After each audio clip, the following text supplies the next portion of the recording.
Welcome to Talk Tensors. It is good to be here. You know, I was looking at my browser history from this morning, and it was a mess. I had something like 50 tabs open. Oh, I know that feeling. I had Stack Overflow, of course, the OpenAI API docs, a couple of random Python library pages, and, ChatGPT pinned right in the middle. The usual toolkit. Exactly. I was trying to build this relatively simple data scraper, nothing fancy.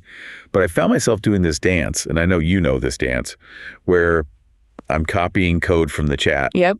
Pasting it into VS Code, running it, seeing some weird error, copying the error, then pasting it right back into the chat. And then you wait for I apologize for the confusion message. Every single time. It's this loop. I call it the copy-paste integration loop. It's like a modern developer's purgatory. That's a great name for it. You're acting as the manual data bus. You're the human middleware between two systems that really should just be talking to each other directly. Exactly. And it hit me. Why am I the middleware here? Why am I the glue holding the reasoning engine and the execution engine together? Well, today, we are doing a deep dive into a landmark research paper that basically says, you shouldn't be. That is the absolute crux of it. We're looking at a paper from Microsoft Research called AutoGen, enabling next-gen LLM applications. And honestly, calling it an application framework kind of feels like an understatement. It does. It's more of a philosophical shift in how we think about computing and really AI interaction itself. Right. It feels like we're declaring the death of prompt engineering as we know it. Or maybe the end of the era where that was the only tool in the box. We are moving toward the era of agent conversation. That's the term. And the paper makes a pretty bold claim here. It says multi-agent conversation isn't just a cute feature. It is the fundamental unit of computation for the next generation of AI. It's a fascinating pivot, isn't it? For the last few years, the entire industry has been obsessed with this idea of the God model. We've been trying to make GPT-4 bigger, smarter, give it a wider context window. And the assumption was always, if you just make the single brain big enough, it can do anything. It can code, it can paint, it can do your taxes. But we've kind of hit a wall there, haven't we? The paper actually calls it the complexity wall. We have, and it's not necessarily because the models aren't smart enough in a raw IQ sense. It's because they're singular. Think about how a human organization works. You don't hire one person to be the CEO, the janitor, the accountant, the lead engineer, and the HR department all at once. Because even if they were a genius, they'd be schizophrenic.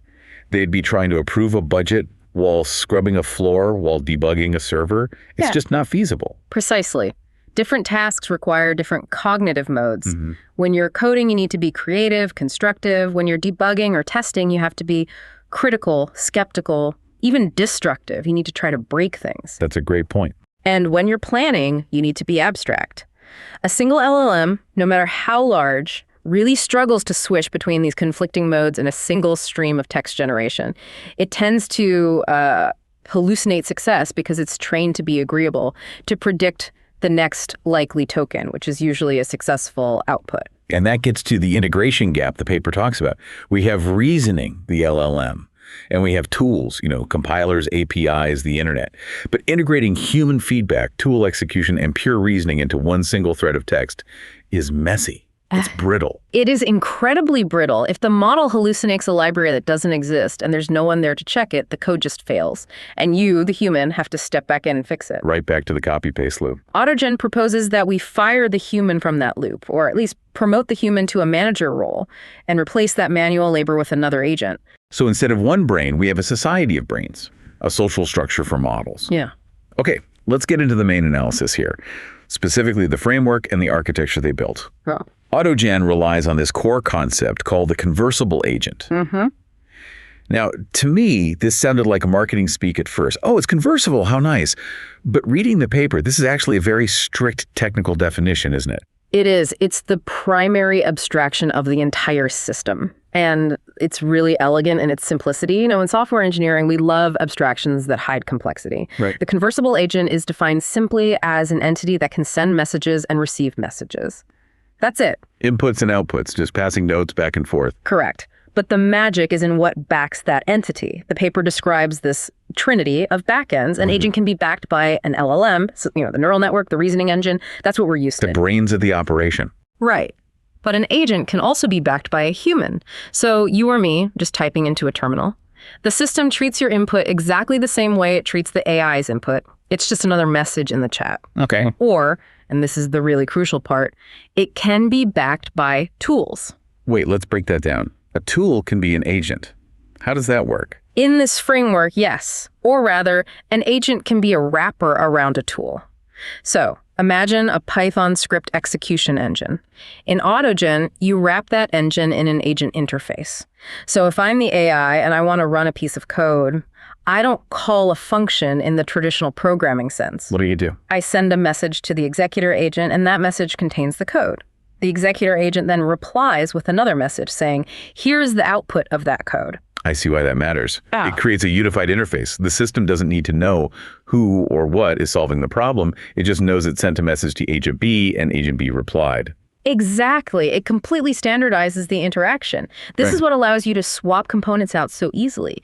If you want to replace the LLM with a human for a specific step, say a really high stakes approval. Right, like a gonna-go decision. You don't have to rewrite the entire architecture. You just swap the backing of that one agent from an LLM to a human. The rest of the system doesn't even know the difference. It just knows it received a message. So let's talk about the two main built-in agents the paper introduces, because this is where the rubber really meets the road. We have the assistant agent and the user proxy agent. These are the workhorses. If you're building with AutoGen, these are the two classes you are definitely going to instantiate first. The assistant agent seems pretty straightforward. It's the AI solver, right? Yes. The assistant agent is essentially the LLM configured with a very specific system prompt. In the paper, they describe it as being configured to act as a helpful assistant. It can write Python code, it can create plans, it's prompted to be the solver. It uses these special system messages like reply terminate when done to control the flow of the conversation. It's the brain. Right. But the user proxy agent, this is the one that blew my mind a little bit, because it sounds like it's just a stand-in for the human, but it's actually the one doing all the heavy lifting in terms of execution. The user proxy is the bridge. It's the bridge between the hallucinated world of the LLM and the concrete reality of the operating system. Walk us through a specific example. Let's say I want to do something that requires code. I want to plot the stock price of Microsoft for the last year. Okay, perfect example. So you, the human, initialize the chat. You type plot the stock price of MSFT for the last year. You send that to the user proxy agent. Okay, so I talk to the proxy. You talk to the proxy. The user proxy then forwards that message to the assistant agent. And the assistant thinks, okay, I need to get data, and then I need to plot it. Right. The assistant knows it can't just draw a chart directly in the chat. It has to write code to do it. So it generates a Python script using libraries like A4Finance to get the data and matplotlib to make the chart. It then sends that code block back to the user proxy as a message. Now, in a standard ChatGPT interface, that code just sits there. It's just text on a screen. It's inert. I have to be the one to copy it. Exactly. That is the manual loop we're trying to escape. But the user proxy agent automates that step. When the assistant sends a message containing code blocks to the user proxy detects the code. It then, and this is the key, automatically executes that code. It actually runs it without me doing anything. It runs it. It can spin up a Docker container for safety or run it locally if you're feeling brave. It executes the Python script and it captures the result. Now, here's where it gets really, really interesting. Let's say the code fails. Yep. Maybe the iFinance library isn't installed on the system. So the terminal spits out a big module not found error. The user proxy captures that error, that entire stack trace, from the standard output. And instead of crashing or just showing it to you and giving up, it effectively copies that error message. And sends it back. And sends it back to the assistant as a new message in the conversation. So the assistant gets a message saying, hey, I tried your code, it failed. Here's the error, modularity finance not found. Yes. And because the assistant is an LLM, it reads that and it understands it. It thinks, I made a mistake, I need to fix that. So it generates a new message, something like, I apologize, it seems the necessary library is missing. Please run pip install finance and then try the code again. And the user proxy gets that message, sees the pip install command, executes that, Correct. sends the success message back, Right. and then the assistant resubmits the original plotting code. And the loop continues. Code, execute, error, fix, execute, success. This all happens without me touching the keyboard. Depending on your settings, yes. You can literally go get a coffee and come back to a finished chart. The paper calls this the self-correction loop. It solves that integration gap we talked about earlier. The reasoning half, the assistant, and the execution half, the user proxy, are distinct entities, but they are tightly coupled through this conversational flow. It's incredible because it turns the context window of the LLM into a kind of state machine. The history of the conversation is the state of the application. That is a very sophisticated way to put it, and it's exactly right. The paper has a great term for this. They call it conversation programming. Conversation programming. Yeah. I love this term. It sounds like something straight out of a sci-fi novel. It's a genuine paradigm shift. In traditional software, we have control flow. If X is greater than 5, then do Y. That logic is hard-coded by a human developer. It's rigid. If the input doesn't match the if statement, the program breaks or exits. Right. In conversation programming, the control flow is determined by the history of the conversation. The state of your program is the chat log. So the logic isn't if X5. The logic is, based on the fact that the user proxy just yelled at me about a missing library, I should probably switch into installation mode. Precisely. It's soft logic, it's probabilistic, and it allows for much more dynamic flows. The paper makes a distinction between static conversations, where agent A always talks to agent B back and forth, and dynamic group chats. Dynamic group chats. Now, this is where we get into the manager concept, right? Because real work, real problem solving usually involves more than just two people. Yes. Imagine you have 3 agents. You have a coder, a code reviewer, and the user proxy. In a static flow, you might have to force them into a sequence. A talks to B, then B talks to C. It's very rigid. Like a waterfall development process. Exactly. But in a dynamic flow, a manager model sits on top and looks at the history of the conversation and decides who should speak next. And how does it decide? The manager is effectively just another LLM call. It reads the entire transcript, and it has a system prompt that says something like, you are a project manager. Based on the last message, who is the most relevant speaker to move the project forward? So maybe the coder just submitted some code, so the manager calls on the reviewer. And if the reviewer finds a bug, the manager sees the review message and says, okay, back to the coder. Maybe the code passed review. Then the manager calls on the user proxy to execute it. It's like a moderator at a debate, or, a project manager in a Slack channel deciding who needs to answer a specific question. It lets the system adapt to the complexity of the problem. If the problem is hard, the conversation just goes longer, involving more turns, more agents. If it's simple, it's done in 2 turns. It decouples the process structure from the task itself. You got it. Let's try to ground this with the methodologies and the case studies for the paper, because they didn't just build this theoretical framework, they went out and proved it works. They have a few scenarios that I found really, really illuminating. The first one was math problem solving. The math scenario is fascinating because, math is notoriously hard for LLMs. Right. LLMs are brilliant at language, but they're not great at formal logic or arithmetic. They often make these very confident arithmetic errors because they're just predicting tokens, not actually calculating values. 2 + 2 = 5, said with the absolute confidence of a seasoned professor, because somewhere in its training data, maybe in a fiction book, someone wrote that. Right. So the researchers set up an experiment using the math data set, specifically level 5 problems, which are quite difficult. These aren't simple addition. They require multiple steps of reasoning. They compared a single GPT-4 agent against the AutoGen multi-agent setup. And what was the setup? Was it like a proposer and a verifier? Essentially, yes, you have the assistant, which is the solver or proposer, and the user proxy, which acts as the executor or verifier. The key difference here was that the system could execute Python code to do the math. Instead of just guessing the final answer, the assistant would write a Python script to calculate it. So it turns a math problem into a coding problem. Which LLMs are often much better at. But more importantly, if the code was wrong or the logic was flawed, the interaction allowed for correction. The results were pretty stark. The multi-agent system significantly outperformed the single agents. Why, though? Is it just because it had access to a Python calculator? It's more than that. It's the separation of the proposer and verifier roles.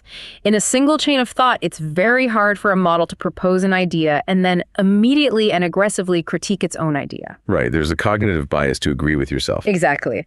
By splitting it into 2 agents, or an agent and a tool, you create an adversarial loop. The code execution acts as a source of hard truth. If the Python script throws an error or gives a nonsensical answer, the LLM must acknowledge it. It breaks the cycle of hallucination. Okay, the second scenario was the one that honestly made me laugh out loud. The ALF World Challenge. ALF World. Yes, the text-based household decision tasks. It's like those old Zork text adventure games. Yeah. Or in a kitchen, you see an apple, a microwave, and a sink. And the goal is something like, heat the apple. Exactly. And LLMs really struggle with this because they get stuck in these common sense loops. They might generate the text, put apple in microwave, but the game engine replies, you are not holding the apple. Right. So the LLM, not understanding the state of the world, just tries again. Put apple in microwave? It just keeps trying to force it. It's like when I push a door that clearly says pull for the 5th time. It just loops. It doesn't realize it missed a fundamental prerequisite step.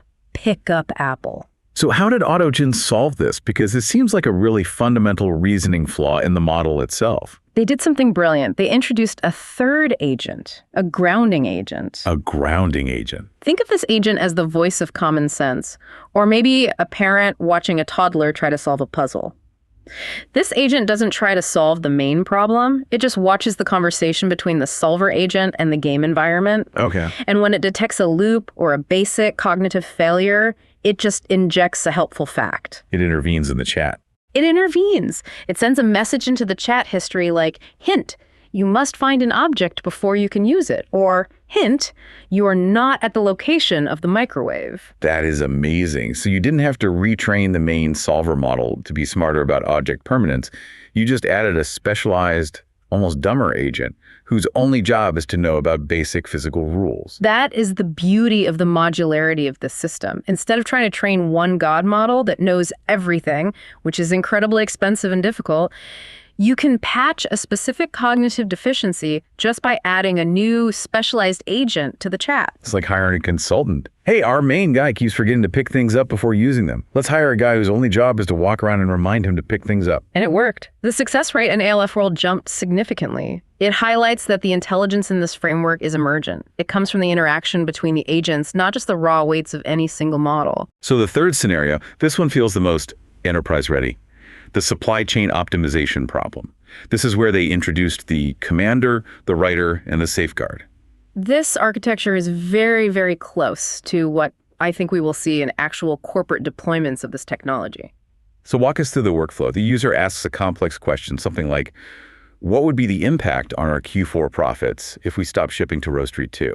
Right. A complex what-if scenario. You don't want a random LLM just hallucinating numbers for you. You want it to run a real simulation. So, step 1. The user asks the question, the commander agent receives it. The commander is the boss, the project manager. The commander coordinates. It understands the intent. It realizes this needs code to be written. So it turns to the writer agent. Hey, writer, write some Python code to simulate the supply chain change based on our internal data. The writer writes the code. Okay, now, in a simpler system, or a single agent system, we would just run that code right away. But this is a corporate supply chain. Maybe the code accesses sensitive data. Maybe it does something dangerous, like accidentally writing to a production database. Maybe it leaks PII. Big risks. Huge risks. So the commander does not run the code. It sends the code to the safeguard agent. The compliance officer. The legal department. Exactly. The safeguard agent has a very specific system prompt. It is configured only to screen code for safety, privacy, and logical errors. It reviews the code. If it gives its approval, only then does the commander execute it using a user proxy. So the safeguard has veto power. Absolute veto power. And if the safeguard rejects it, say it replies with error, this code exposes customer PII in the output logs. It sends that specific feedback to the commander. The commander then sends it back to the writer. Fix this privacy issue. This is literally replicating a corporate hierarchy in software. You have the worker, the writer, the manager, the commander, and the legal compliance department, the safeguard. And this is why this architecture wins in complex environments. It decouples capabilities. You don't need to create one giant, perfectly safety-trained coder model. You can use a generic, powerful coder model and a separate, highly specialized safety model. It is inherently safer because the safety logic is distinct from the generation logic. It also feels like it solves that jack of all trades, master of none problem. If I want the best possible coder, I can use a model that's been fine-tuned on billions of lines of code. If I want the best safety checker, I can use a model that's been fine-tuned on corporate policy documents. And AutoGen just lets them talk to each other. Precisely. It allows you to compose the best-in-class models for each subtask. It's basically a microservices architecture for intelligence. I want to pivot now to the practical implications of all this. Because reading the paper, I got really excited, but I also got a little bit nervous. I mean, we are talking about allowing an AI to autonomously execute code on a local machine. It is a completely valid fear. The command arm-rf is a real command that will happily delete everything on a Linux system. Right. If the assistant hallucinates, to solve this problem, you must delete the entire hard drive, and the user proxy is on full autopilot. That is a very bad day. The paper addresses this extensively, and this is why the human input mode parameter is so critical. Okay, can you explain those modes? Sure. There are 3 main settings for the user proxy. The first one is never. In this mode, the AI runs fully autonomously. It writes code, runs it, fixes it, runs it again. You just wait for the final result. This is high risk, high reward. That's the I'm eating coffee, and I really hope I still have a computer when I get back mode. Correct. Then on the other end of the spectrum, there is always. In this mode, every single time the assistant wants to speak or run a piece of code, the system pauses and prompts the human user. Do you approve this action, the micromanager mode? It's extremely safe, but it's also very slow. It kind of defeats the whole purpose of automation. But the sweet spot, the one most people will probably use, is terminate. Terminate, what does that do? In this mode, the system runs autonomously until it hits a specific condition, like the assistant replies with the word terminate to signal the task is done, or maybe it hits a maximum number of conversation turns. It also allows the human to interrupt at any time. You can watch the logs scroll by like a screen in the Matrix. Right. If you see it starting to go off the rails, you can just hit Ctrl-C or type stop. But if it's doing well, you just let it ride. It's like being a driving instructor. You have a brake pedal on the passenger side of the car. You let the student drive. But if you see them aiming for a tree, you can stomp on the brake. That's a perfect analogy. And the paper also heavily discusses running the execution inside Docker containers. This essentially puts the AI in a sandbox. So even if it does try to delete the hard drive, it only deletes the virtual hard drive inside the temporary container. Your actual documents are safe. That seems like it should be a mandatory, non-negotiable requirement for anyone actually building with this in production. Absolutely. The paper is very clear. Code execution is powerful, but it is dangerous. You must sandbox it. Another implication that really struck me is what I'm calling the lazy user benefit. The productivity of laziness. A noble goal. No, seriously. The user proxy creates a world where I can be a passive observer of my own work. My role shifts. I just set the high-level goal, and then I can literally lean back and watch the agents struggle, fail, debug their own failures, and eventually succeed. It completely changes the human's role from operator to orchestrator. You are setting the intent. The agents are handling the implementation. It is the ultimate promise of high-level programming languages taken to its logical extreme. English becomes the compiler for an organization of intelligent labor. So when we look forward 5 or 10 years, why is this architecture win? Why is AutoGen or systems like it the future? I think it comes down to 2 main things, decoupling and tool use. As we've discussed, decoupling means you don't need one God model. You can specialize, which is more efficient and safer, but the tool use aspect is deeper. It wraps the concept of tool use in a social context. What exactly do you mean by a social context? Well, in a lot of other frameworks, using a tool is a rigid function call. The LLM has to generate a perfectly formatted JSON object to call an API. If it gets one character wrong, the whole thing fails. In AutoGen, using a tool is a conversation. Hey, executor agent, can you please run this code for me? Sure, here is the result. Or, sorry, that code had an error. This mirrors how humans use tools and collaborate. We discuss, we try things, we interpret the results. It makes the whole system more resilient to errors because conversation is naturally error tolerant. We can clarify, we can repeat, we can rephrase. Function calls are brittle, conversations are flexible. That's a really profound point.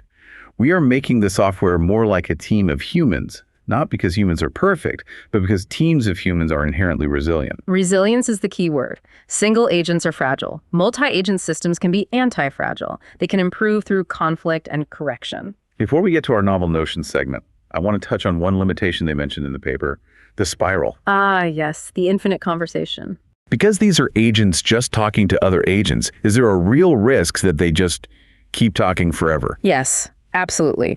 If Agent A says, "How are you today?" and Agent B is prompted to be polite and says, "I'm good, thank you, how are you?" and Agent A is also polite, they could just politely waste your API credits until the end of time. The most expensive, polite, useless conversation in history. You need to design termination conditions. You need to program the stop.